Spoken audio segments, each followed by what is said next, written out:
Mia and I had been married for 5 years. From the outside, we looked like the perfect couple. Happy photos on social media, cozy Sunday brunches, anniversary getaways, romantic vacations. But reality was hidden behind the filters. I was a 34-year-old software engineer based in Boston. Mia, my wife, was an interior designer.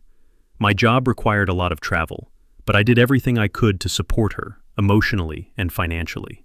I even helped her open the design studio she always dreamed of. But lately, things had changed. Whenever I came home, Mia seemed tired, distant. Her phone was always on silent. She even took it with her to the bathroom. At first, I didn't want to push her. Maybe she was just stressed. Maybe she needed space. But deep down, something didn't feel right. One evening, while flying home from a work trip, I found myself replaying everything in my head, and suddenly it hit me. I needed to know the truth, and sadly, I knew the truth wouldn't come from her. It would come from machines. So the moment I returned home, I installed a brand new home security system without telling Mia. Now the living room, kitchen, and even my home office were equipped with discrete smart cameras. They recorded both audio and video and automatically backed everything up to the cloud.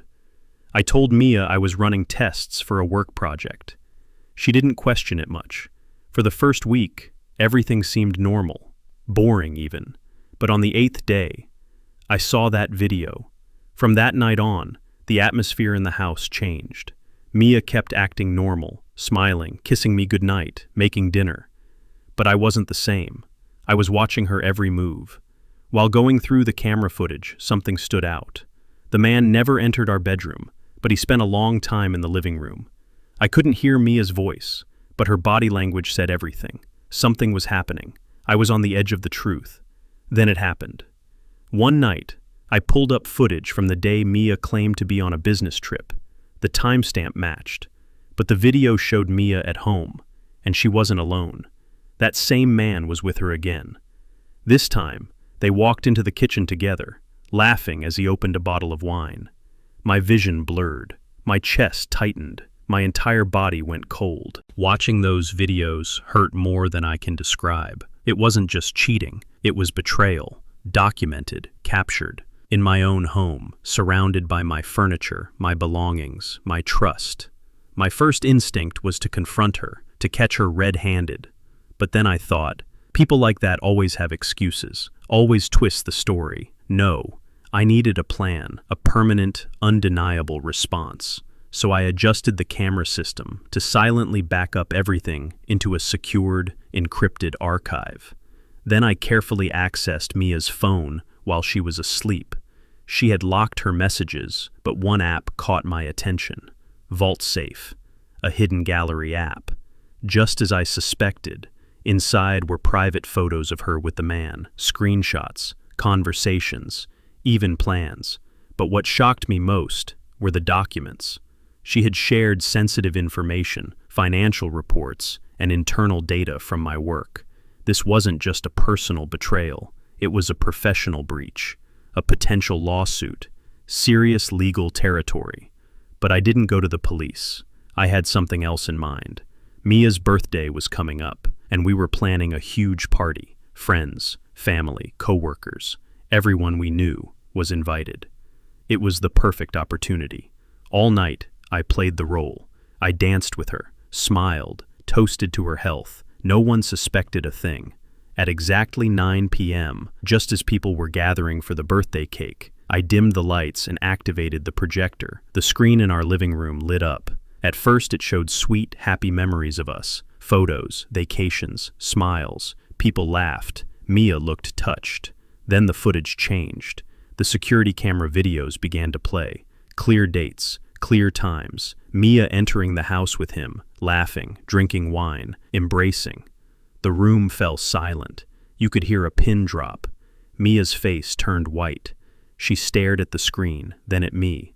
"Harry, I can explain," she whispered. But I didn't need an explanation. I picked up the microphone and said, "Tonight isn't just a birthday. It's the night the truth comes out. You didn't just cheat on me. You cheated on loyalty, trust, and love. And now, Everyone sees who you really are. The party ended in chaos. Guests left. Mia stormed out of the house. I never saw that man again. I filed for divorce the very next week. With all the documentation I had, videos, messages, data leaks, the case was open and shut. Sometimes the worst betrayal leads to the clearest truth. And sometimes a security camera isn't just for protection. Sometimes it's a mirror, showing the face you never wanted to see. 2 weeks later, my doorbell rang. When I opened the door, the last person I expected to see was standing there. It wasn't Mia. It was him, the man from the footage. He looked calm, even remorseful. In his hand, he held a folder. "Harry, my name's Ryan. There are things I need to tell you," he said. My first instinct was to slam the door in his face, but something in his eyes, a kind of quiet desperation, made me pause. I let him in, silently. He opened the folder. Inside were documents that revealed far more than just an affair.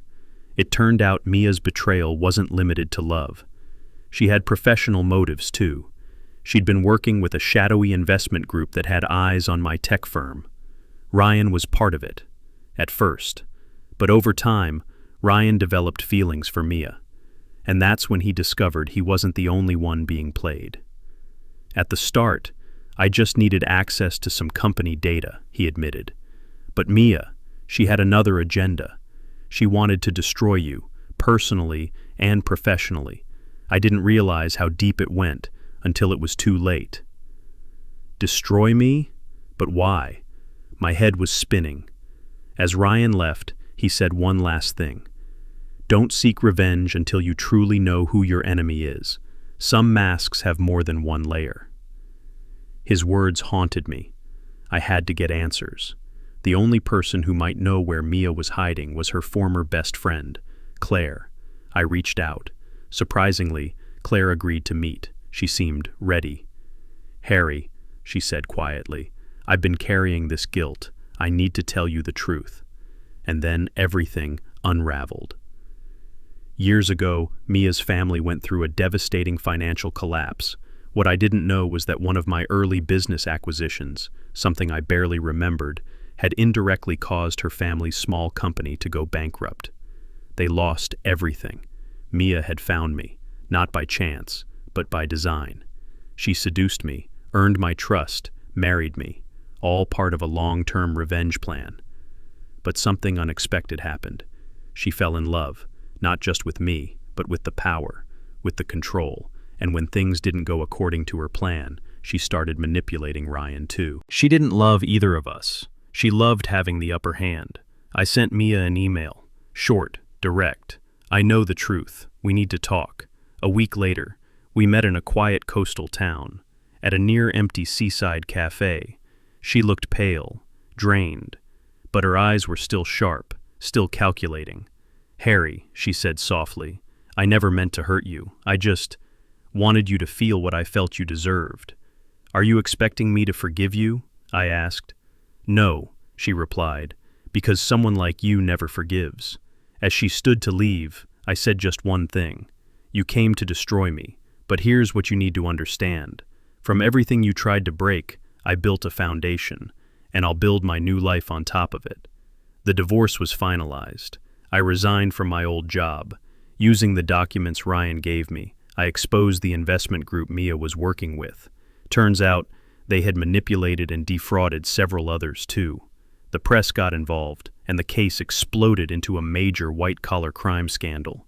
The firm went under. Several members were investigated.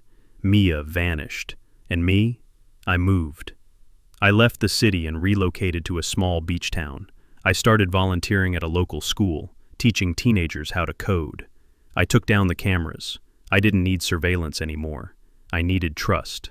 This story isn't just about betrayal, and it isn't about revenge. It's about transformation. Because sometimes, a security camera doesn't just reveal the truth. It reminds you who you are. And sometimes, life brings you down to zero. Zero hurts. But zero is also where everything begins again.